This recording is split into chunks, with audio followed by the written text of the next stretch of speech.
برادران ملت اسلامی، السلام علیکم ورحمۃ اللہ وبرکاتہ۔ الحمد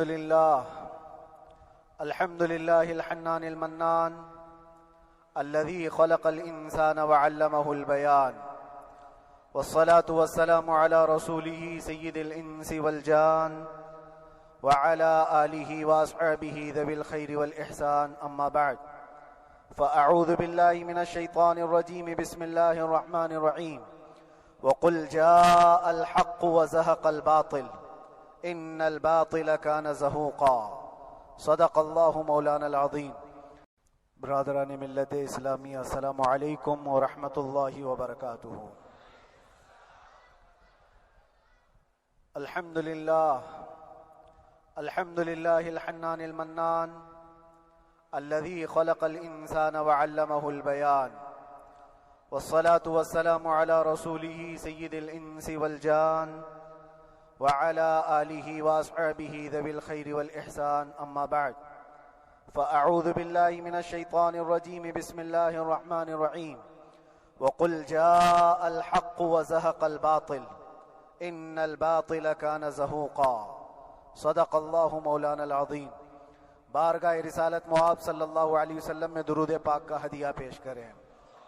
اللہم صلی علی سیدنا و مولانا محمد معدن الجود والکرم وآلہ واصحابہ الکرام وابنہ الکریم وبارک وسلم صلاة دائمتا سرمدا ابدا۔ عزیزان گرامی وقار، میں یہ چاہتا ہوں جہاں پر آ کر ہم رکے تھے وہیں سے ہم پھر آگے بڑھتے ہیں۔ ہم رکے تھے کہاں آ کر؟ کچھ دیر کی خاموشی ہے، اس کے بعد ہم آگے بڑھتے ہیں، اس لیے کہ مجھے کوئی شعر اب یاد کرانے کی ضرورت نہیں اور نہ ہی کسی کے سامنے کچھ بولنے کی ضرورت ہے۔ حالات تو ایسے تھے کہ جو نان مسلم تھے وہ بھی ہمیں جیل میں دیکھ کر یہی کہتے تھے کہ آپ ہی نے کہا یہ فلاں بات۔ ہم نے کہا اللہ تبارک و تعالیٰ نے تم کو بھی یاد کرا دیا۔ میرے عزیزو، ستیزہ کار رہا ہے ازل سے تا امروز، شرار بو لہبی سے چراغ مصطفی بھی۔ یہ آج کل کے معاملات نہیں، ابتدا سے حق اور باطل کے معرکے ہوتے رہے، لیکن ایک بات میں آپ سب کو بتانا چاہتا ہوں، مظفر کو مقید نہ سمجھ اے سیاد۔ سیدنا مظفر حسین کچھوچوی رحمت اللہ تعالی علیہ جیل گئے تھے، قید میں تھے، تب انہوں نے یہ شعر کہا تھا کہ مظفر کو مقید نہ سمجھ اے سیاد، میری یہ اسیری بھی سنت آبائی ہے، میرے آبا و اجداد کی سنت ہے جس پر میں عمل کر کے آ رہا ہوں، میرے بزرگوں کی یہ سنت تھی۔ بہرحال جن کو جس راستے سے مجھے گزارنا تھا، لوگوں کے دلوں میں یہ ٹھنڈک تھی شاید کہ زبان بند کر کے چند دنوں کے لیے قید کر دیا جائے، مگر میرا عقیدہ یہ تھا کہ اللہ تبارک و تعالی جب تک چاہے کہ کوئی اس کے لیے پابندی نہیں لگا سکتا۔ وَإِن يَمْسَسْكَ اللَّهُ بِضُرٍّ فَلَا كَاشِفَ لَهُ إِلَّا هُوَ، رب تعالیٰ فرماتا ہے اگر اللہ تعالیٰ تمہیں کوئی مصیبت دے تو اس کے علاوہ کوئی ٹال نہیں سکتا۔ وَإِن يَمْسَسْكَ اللَّهُ بِخَيْرٍ فَلَا رَادَّ لِفَضْلِهِ، اور اللہ کسی کو بھلائی دے دے تو پھر اس کو روک بھی کوئی نہیں سکتا۔ مولا تبارک و تعالیٰ اگر کسی کو کوئی مقام عطا کر دے تو ہزاروں کیڑوں کے پھڑپڑانے سے وہ مقام ختم بھی نہیں ہو سکتا۔ اللہ تبارک و تعالیٰ جس کو بڑھانا چاہے اس کے لیے کوئی راستہ رکاوٹ نہیں بن سکتا۔ اس لیے کہ ہم نے تاریخ میں دیکھا ہے پیبند لگے کپڑے پہننے والے، پیروں میں چپل نہیں تھے، جن کے ناخن تک اکھڑ جاتے تھے، لیکن وہ جب چلتے تھے قیصر و کسریٰ بھی کانپتے تھے، جن کا ہی یہ نعرہ تھا ٹل نہ سکتے تھے جنگ میں اگر اڑ جاتے تھے، پاؤں شیروں کے بھی میدان سے اکھڑ جاتے تھے، حق سے سرکش ہوا کوئی تو بگڑ جاتے تھے، ارے تیغ کیا چیز ہے ہم توپ سے بھی لڑ جاتے تھے۔ یہ وہ صحابہ کرام اور اسلاف کرام ان کا یہ معمول تھا، بظاہر ان کے پاس کوئی اسباب نہیں تھے لیکن اللہ کی مدد تھی، وہ پانی کی طرح بہتے ہوئے چلے گئے، نہ چٹانوں نے ان کا راستہ روکا، نہ دریاؤں نے ان کا راستہ روکا، وہ جس طرف سے جاتے تھے اللہ تعالیٰ ان کے لیے راستے بناتا تھا۔ عزیزان گرامی وقار، کون ہے وہ جو دریائے دجلہ میں اپنے گھوڑے دوڑائے تھے؟ کون ہے وہ جو دریا میں اپنی کشتیاں ڈال کر جلا دیا تھا کہ واپس جانے کا کوئی تصور نہ ہو؟ یہ سب میرے مصطفیٰ کریم کے دیوانوں کی ہی بات تھی۔ اسی لیے آج بھی دنیا گھبراتی ہے تو شانے لوگوں سے نہیں، دیوانوں سے ہی گھبراتی ہے، بہت زیادہ چالاک رہنے والوں سے نہیں، دیوانوں سے دنیا گھبراتی ہے۔ اس لیے کہ دنیا کو پتا ہے، دنیا جانتی ہے کہ دیوانہ کہاں دیکھتا ہے کسی کو پتا نہیں، اور یہ اس دیوانے کی بات کر رہا ہوں جس کے لیے اللہ کے حبیب صلی اللہ تعالی علیہ وسلم کی عزت و وقار سب سے اول ہے۔ عزیزان گرامی وقار، آج آپ کے سامنے حاضر آیا، یہ میرے استاد گرامی، مربی، استاذ الاساتذہ، برادر گرامی حضرت العلامہ مفتی زبیر احمد صاحب قبلہ ادام اللہ اقبالہ، جنہوں نے دن رات ایک کر دیے تھے۔ میرے خیال سے 8 مہینے میں جتنے ان کے بال سفید ہوئے اس سے زیادہ نہیں ہوئے ہوں گے، صرف اس لیے نہیں کہ ایک بھائی کے لیے، اس لیے بھی لڑ رہے تھے کہ ایک عالم کے لیے جس سے دین کا بہت سارا حصہ وابستہ ہے۔ ان کی محنتیں رائگاں نہ گئیں۔ بہت سارے میرے احباب و اقربا، خاص طور پر مدن پورہ اور وکرولی سے، جنہوں نے اپنے گھر بار چھوڑ کر میرے لیے دوڑتے بھاگتے رہے، اللہ رب العزت اس بات کا شاہد ہے، ایک ایک دن اندر میں نے سب کے لیے دعائیں کی ہیں، اور ایسا نہیں کہ کوئی دن بھولا جاتا، اور باہر کی ہمیشہ یہ خبریں آتی رہتی ہیں کہ حالات کیسے کے کیسے ہوتے جا رہے ہیں۔ کبھی اگر گھبراہٹ اور بے چینی ہوتی تو میرے عزیزوں صرف ایک ہی بات ہمارے پاس تھی علاج کے لیے، ایک ہی علاج تھا۔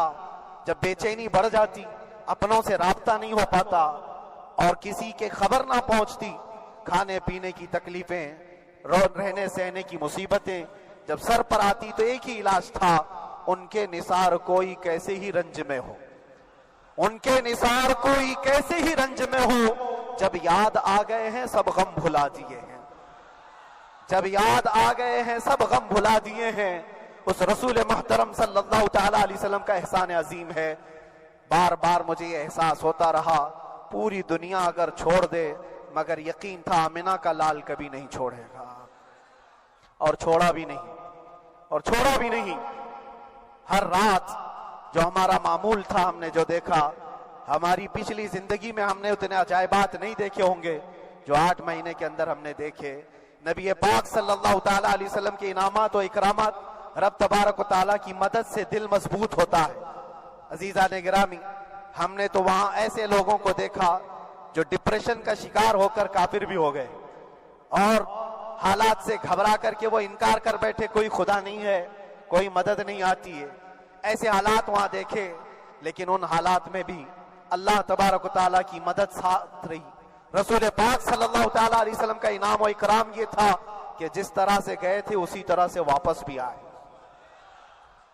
جس طرح سے گئے تھے ویسی واپس آئے، اور نہ میرے مصطفیٰ نے باہر میری عزت میں کمی کی، نہ اندر عزت میں کمی کی، کہیں پر بھی نہیں۔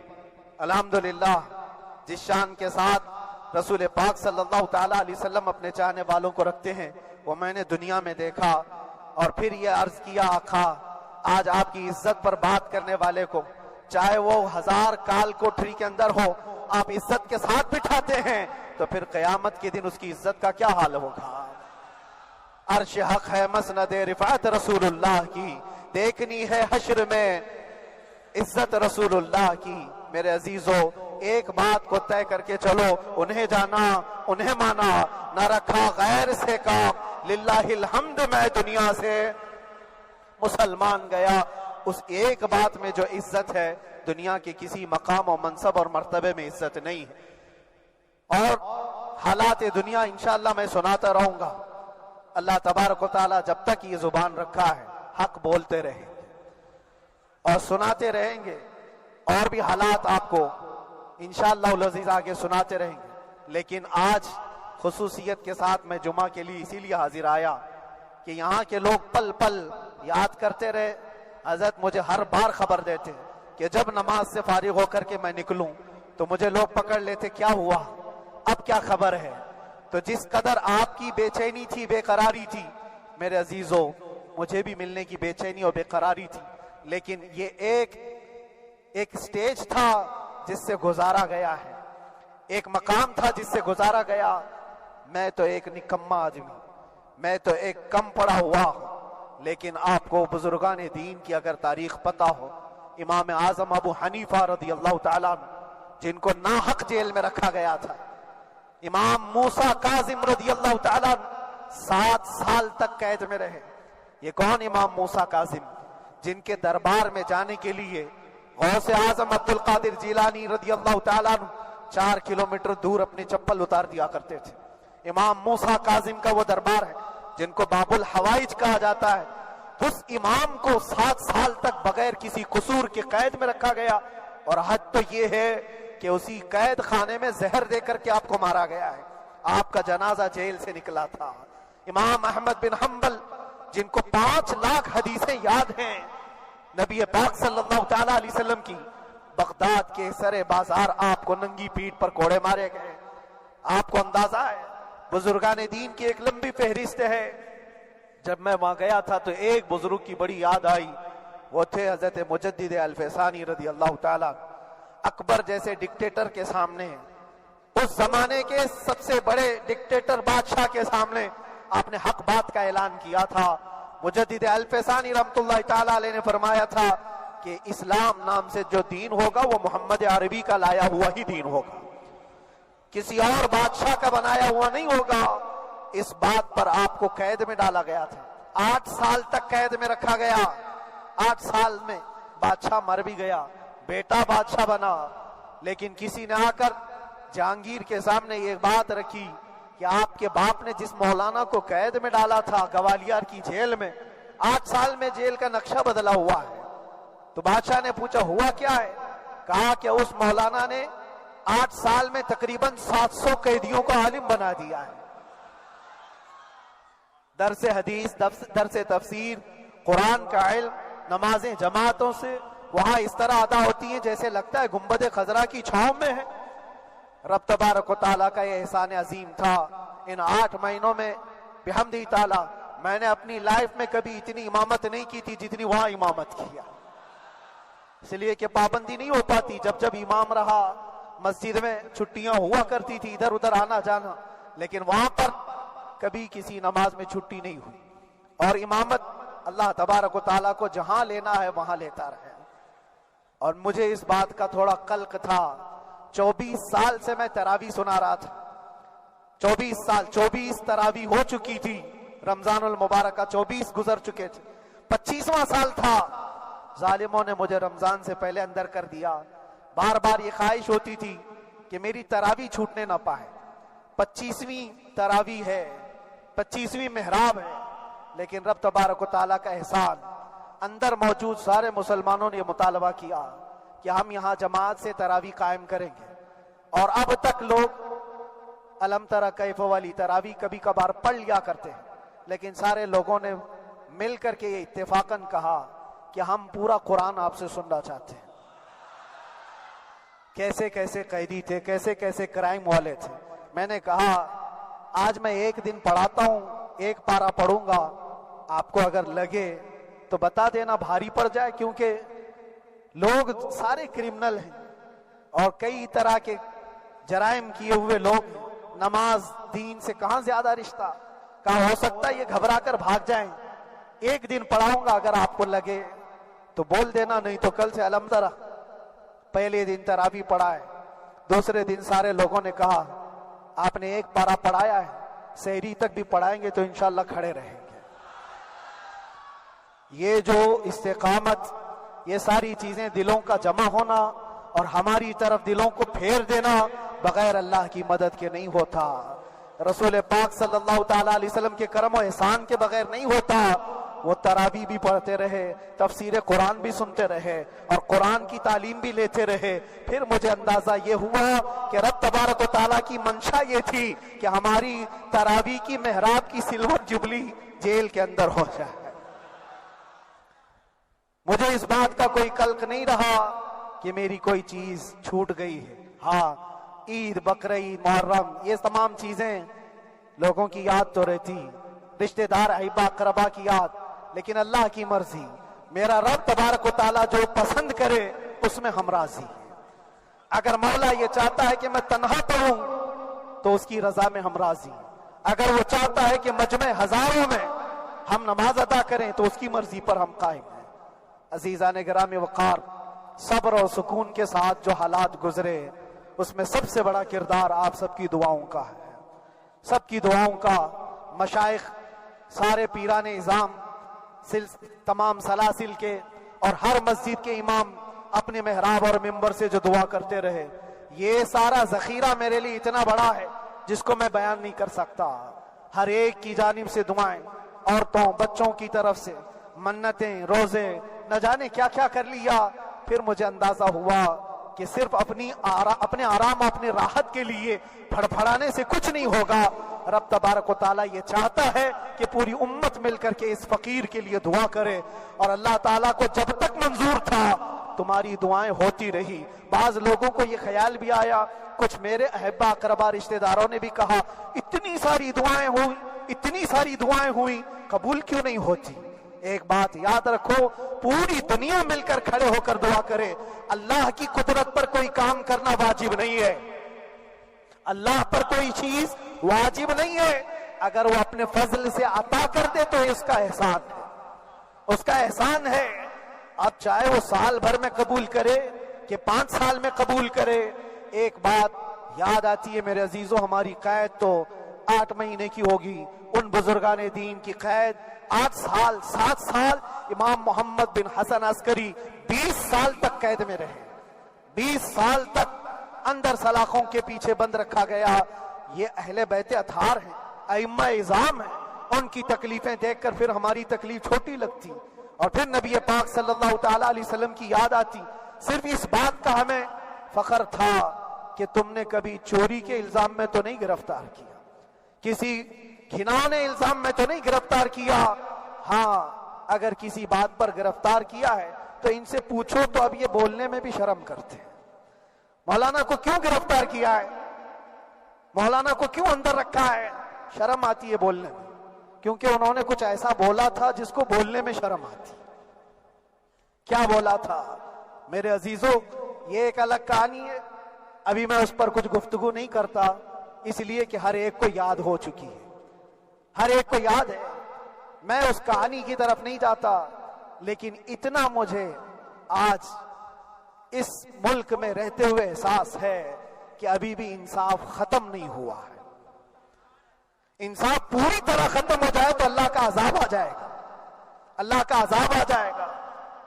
چند لوگ نا انصافی کر سکتے ہیں، لیکن پوری کی پورے روئے زمین پر رہنے والے انسان نا انصافی کرے، ایسا نہیں ہوتا۔ ہمارے حق میں سپریم کی طرف سے جو انصاف آیا ہے، ہمارے دل میں اس قدر جگہ ہے آج، اور اس قدر احساس ہے کہ ہمیں یہ اندازہ آج بھی ہوتا ہے کہ چاہے کچھ بھی ہو جائے لیکن انصاف پوری طرح سے مر نہیں سکتا، انصاف پوری طرح سے مر نہیں سکتا۔ یہ ہمارا ملک عزیز ہندوستان کسی خاص آدمی کے ٹھیکیداری میں نہیں ہے، سبھی کا خون شامل ہے یہاں کی مٹی میں، کسی کے باپ کا ہندوستان تھوڑی ہے، ہمارا بھی ہے، آپ کا بھی ہے، سب کا بھی ہے۔ اور میرے عزیزو، پتہ نہیں، یہ بھی شاید راحت اندوری صاحب کا شعر ہے، اور اس سے پہلے بھی کچھ بولا تھا، وہ بھی ان کا ہی تھا، تو ڈینجر ہی ہوا کرتا ہے۔ اللہ تبارک و تعالیٰ آپ سب پر فضل فرمائے، کرم فرمائے۔ جو چیز خاص طور پر بولنی ہے وہ یہ ہے، ان حالات سے آج جو گھبرائے ہوئے ہیں یہ وہ لوگ ہیں جو عیش پرست ہیں۔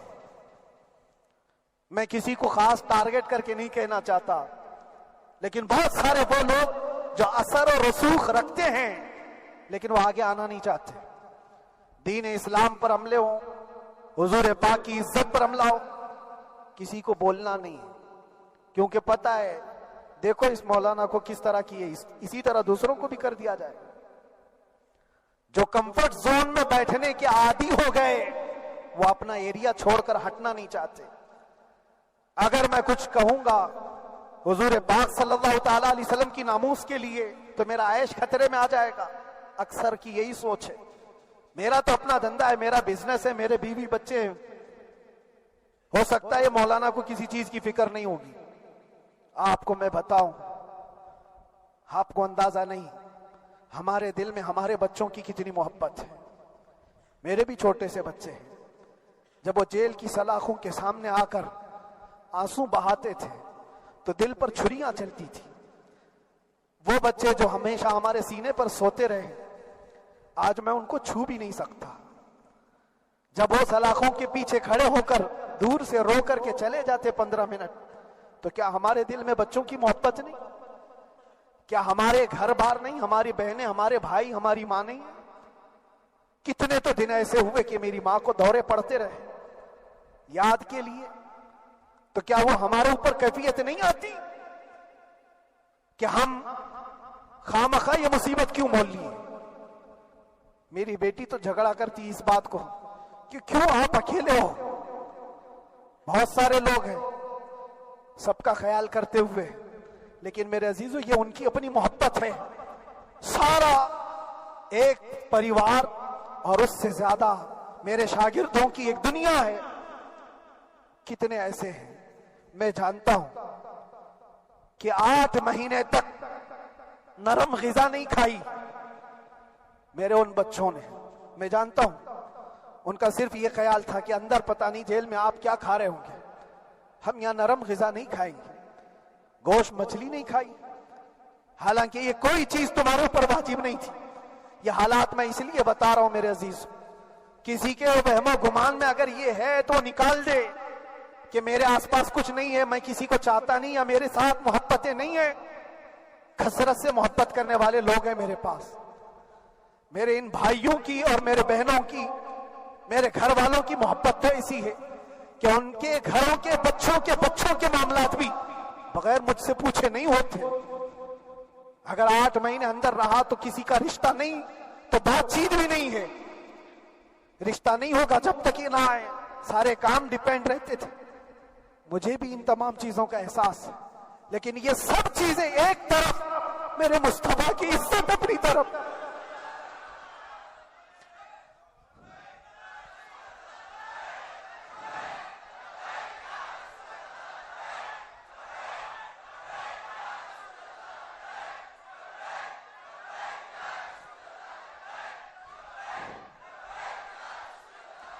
میرے عزیزوں،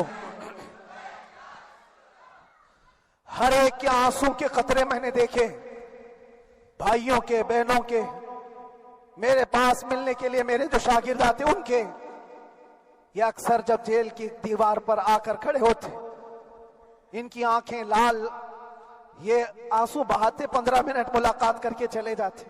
آپ کو کیا اندازہ ہے اندر کے حالات ایک دن 1 سال کے برابر لگنے لگتا ہے، گھٹتے رہتے، لیکن ایک بات کا احساس بار بار ہوتا کہ یہ ساری محبتیں ایک طرف ہے، لیکن ہم جس کے لیے کھڑے ہوئے ہیں اس کی محبت میں کوئی سمجھوتا نہیں، اس کی محبت میں کوئی سمجھوتا نہیں۔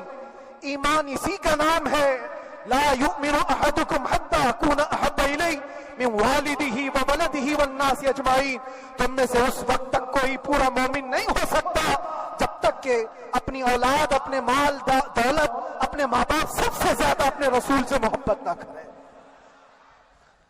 دعا یہی کرتے رہو جب حضور پاک کا معاملہ آئے تو ساری دنیا ایک طرف ہو جائے۔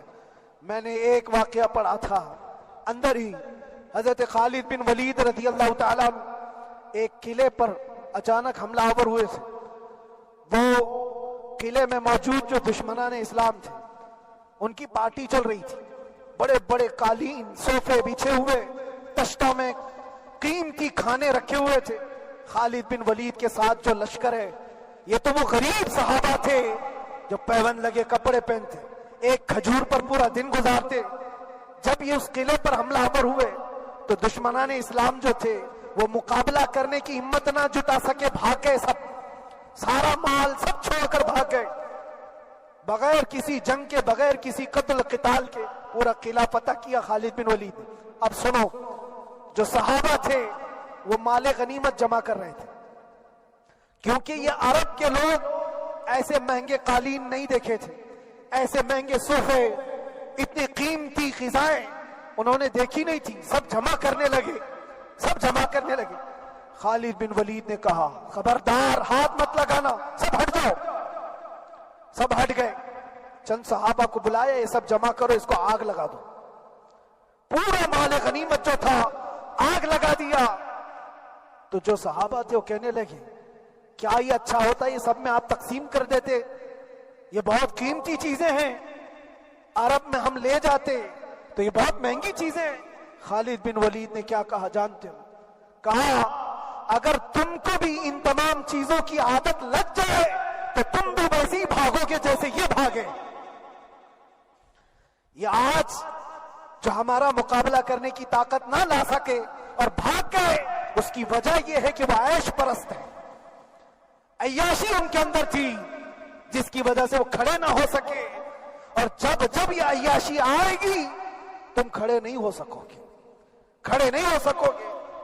آج میں یہی بات دہرانا چاہتا ہوں، جو بڑے بڑے چہرے لے کر بیٹھے ہوئے ہوں، وہ سیاسی اثر اور رسوخ رکھنے والے بھی کمفرٹ زون میں رہنا چاہتے ہیں۔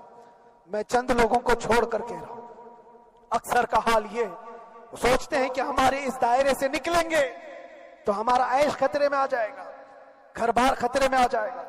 یہ دنیا کی محبت انسان کو بزدل بناتی ہے، بزدل بناتی ہے۔ اس لیے میرے عزیزو، آپ جب کبھی یہ بات آئے، ایک طرف میرا پورا خاندان، ایک طرف میرے عیش کی زندگی اور ایک طرف رسول پاک کی عزت کا معاملہ، تو آپ مجھے بتاؤ آپ کس بات کا فیصلہ لیں گے؟ اسی بات کا فیصلہ لینا ہوگا نبی پاک صلی اللہ تعالی علیہ وسلم کی عزت کی خاطر تمہیں اس بات کا فیصلہ لینا ہوگا۔ اپنا سب کچھ گنبد خضرا کل بھی تھا آپ، میرے نبی سے میرا رشتہ کل بھی تھا آپ، اور بتلا دو گستاخ نبی کو غیرت سنی زندہ ہے، ان پہ مر مٹنے کا جذبہ کل بھی تھا آپ۔ بس یہ جذبہ باقی رہے۔ ہم کسی کو لڑنے کے لیے، مرنے کے لیے، مارنے کے لیے میدانوں میں اتارنے کی بات نہیں کرتے۔ میں اکثر اپنی تقریروں میں کہا کرتا ہوں، یا آپ سے پہلے بھی کیا، اگرچہ میری تقریروں کو ڈائیورٹ کیا جاتا ہے، آج بھی بہت لوگ ہوں گے، بلکہ آج مدن پورہ کا یہ پہلا جمعہ ہے، مجھے اندازہ ہے پورا ہندوستان نہیں، باہر بھی سب کی نظریں اس پار ہیں کہ آنے کے بعد یہ کیا بولتا ہے، آنے کے بعد یہ کیا بولتا ہے۔ سب اسی انتظار میں ہیں۔ میں سب کو ایک ہی میسج دوں گا، آنے کے بعد وہی بولے گا جو پہلے بولتا تھا۔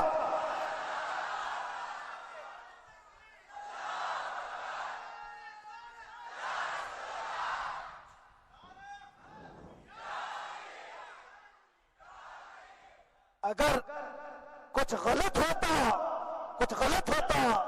تو ہمارے اس ملک عزیز ہندوستان کی سب سے اعلیٰ عدالت یہ نہیں کہتی کہ ان کے اسپیچ میں کوئی ہیٹ مسئلہ نہیں ہے۔ وہ ہمیں اندازہ ہے میرے عزیزوں، ہاں جہاں غلطی ہوگی ہم بھرے اعلان کے ساتھ کہیں گے کہ ہم سے یہ غلطی ہو گئی، ہم سے یہ خطا ہو گئی، زبان پھسل گئی۔ لیکن جو چیز نہیں ہے تو اگر تم زبردستی اس کو کہو گے تو یہ ہم نہیں مانتے۔ ہاں بس اتنی دعا میرے حق میں کریں کہ جتنی بھی زندگی باقی ہے، جتنی زندگی باقی ہے، اللہ تبارک و تعالی حضور پاک کی محبت اور ان کی عظمت کی حفاظت کے لیے جیتے مرنے کی توفیق عطا فرمائے۔ ہمارا کام صرف اتنا رہ گیا، جو میسج دینا تھا وہ ہم نے دے دیا۔ اب جو حالات آ رہے ہیں میرے عزیزوں، آپ سب کے لیے بھی میں یہ گزارش کروں گا، دین کی طرف آ جاؤ، سچائی کی طرف آ جاؤ، ورنہ گاجر مولی کی طرح کٹ جاؤ گے، ختم ہو جاؤ گے۔ دین کی طرف آؤ، سچائی کی طرف آؤ، اور اسلام نے کہیں پر بھی تمہیں کسی طرح کے آتنک اور دہشت کی تعلیم نہیں دی ہے. کہیں پر کسی ٹیررسٹ کی کوئی بھی تعلقات کی کہیں مجھے کوئی بات بتا دو. اگر کوئی مسلمان اس طرح کی حرکتیں کر جاتا ہے جس کو یہ لوگ بدنام کرتے ہیں تو ہم سمجھتے ہیں اس کا اسلام سے تعلق نہیں ہوگا. اسلام سے تعلق ہوتا تو اس کے اندر صدیق اکبر اور فاروق اعظم کی ادائیں ہوتی. آج آپ کو وہ معاشرہ زندہ کرنے کی ضرورت ہے. میں نوجوانوں سے کہوں گا بہت دن گزار لیے ٹک ٹاک پر مجرے اور تمہارے اس انٹرنیٹ کی دنیا پر جس طرح تم نے آوارگی کر لی ہے. اب وقت کم بچا ہے. آ جاؤ میرے نبی پاک کی گنبد کی چھاؤں میں. عزت وہیں پر ہے, انہی کے قدموں میں عزت ہے, اور یہاں پر بھی ہے اور آخرت میں بھی ہے. آخرت میں بھی ہے. بس اس عزت کے لیے آپ سب سے میں گزارش یہ کروں گا, سچائی کی طرف واپس آ جاؤ. سچائی کی طرف واپس آ جاؤ. جو تمہاری نمازیں باقی ہیں اس کو پوری کر لو, اس سے پہلے کہ دنیا تم پر نماز پڑھ دے, اس سے پہلے کہ تمہارے جنازے کی نماز پڑھی جائے اپنی نمازیں کمپلیٹ کر لو. اور علماء ذوی احترام کا ادب و احترام اپنے اندر رکھو. صرف اس بات کے لیے آپ کو میں احساس دلانا چاہتا ہوں کہ مجھے جس راستے سے گزارا گیا, جتنے دن قید و بند کی صحبتیں گزاری گئی, یہ صرف یہ میسج دینا تھا کہ پھر اس مولانا کا یہ ہو سکتا ہے تو چھوٹے چھوٹوں کی کیا کر دیں گے. ایسا اگرچہ آ جائے موقع تب بھی گھبرانے کی ضرورت تھی. آپ کو پتا ہے اس ملک عزیز ہندوستان کی آزادی میں 30,000 علماء کو پھانسیوں پر لٹکایا گیا. انگریزوں نے 30,000 علماء کو کشمیر سے لے کر دلی تک ہر درخت پر ایک عالم کی لاش لٹکتی تھی. انہوں نے قربانیاں دی ہیں. قربانیاں بزرگان دین کے علماء ذوی احترام کی ہوئی ہیں. یہ اور بات ہے کہ اس جنریشن نے آج ہم کو دیکھا تو ان کو بہت بڑا لگتا ہے. یہ کوئی بہت بڑی بات نہیں تھی, بہت بڑی بات نہیں تھی. اس پروسیس سے بہت سارے علماء کو گزارا گیا ہے. سرکار مجاہد ملت رحمت اللہ تعالی علیہ ایمرجنسی کے زمانے میں 18 مہینے تک قید میں گزارے. 18 مہینے تک ایمرجنسی, وہ بھی ڈکٹیٹر کا زمانہ تھا. اس زمانے میں بھی آپ اندر رہے, لیکن باہر آنے کے بعد نہ آپ کے مشن میں کوئی کمی آئی, نہ آپ کی زبان میں کوئی لکنت آئی. اللہ والے جو ہیں وہ اللہ کی رضا کی طرف اور رسول پاک کی رضا کی طرف ہوتے ہیں. ہم سب بھی اس مشن کو آج یہاں سے زندہ کرتے ہیں. جہاں سے ہم چھوڑے تھے وہیں سے آگے بڑھتے, جہاں سے ہم چھوڑے تھے وہیں سے ہم آگے بڑھتے ہیں. کسی کو اگر کچھ برا لگتا ہے تو وہ اس کے سمجھ کا قصور ہے, اس کے فہم کا قصور ہے. ہم نے کسی کو ٹارگٹ کر کے کبھی کہا نہیں, بلکہ یہ تو کامن بات ہے, ایک تو کامن کہی جانے والی بات ہے. فخر سے اگر کوئی آدمی اپنے گھر میں کہے کیا بات ہے مولانا آج صبح سے تمہارے گھر میں کچھ ہلچل نہیں ہے, کچھ ہلچل نہیں ہے. ہو سکتا ہے تمہارے گھر میں کوئی نہ ہو, تم اکیلے بیٹھے ہو, بیوی کہیں گئی ہے, ماں کہیں گئی ہے, گھر میں کوئی بنانے والا نہیں ہو, گھر میں خاموشی ہے, تو تم اگر اس کو جواب دے دو کہ کچھ دیر کی خاموشی ہے, شام میں آ جائے گی, کچھ دیر کی خاموشی ہے, شام میں آ جائے گی, تو کیا گناہ کیا, کیا گناہ کیا؟ اس کے حالات پر وہ بول رہا ہے, اس کے گھر میں خاموشی ہے اسی لیے بول رہا ہے. ہم نے بھی اسی لیے کہا کچھ دیر کی خاموشی, اسی لیے کہ ہم جانتے ہیں اسلام وہ نہیں ہے جو یہاں دکھ رہا ہے آج. اسلام تو وہ تھا جو صدیق اکبر کے زمانے کا تھا, اسلام تو وہ تھا جو فاروق اعظم کا تھا, اسلام تو وہ تھا جو عثمان غنی اور حیدر کرار کا تھا. تو وہ جو ہلچل تھی وہ خاموش ہے. صلاح الدین ایوبی کا دور تھا, وہ اسلام کی ہلچل تھی. تو میرا گھر آج خاموش ہے, اس لیے تو میں پکار کر کے رہا کچھ دیر کی خاموشی ہے. اور ہمیں اپنے رب سے یقین ہے یہ خاموشی ایک شام ٹوٹے گی, کوئی صلاح الدین آئے گا. اور اللہ تبارک و تعالی ہم سب کے اس عزم اور حوصلے کو زندہ رکھے, اور آپ سب کی محبتوں کو سدا سلامت رکھے, اور میرے آقا صلی اللہ تعالی علیہ وسلم کے قدموں پر مر مٹنے کی ہمیں توفیق عطا فرمائے. وآخر دعوانا الحمدللہ رب العالمین. لبیک یا رسول اللہ.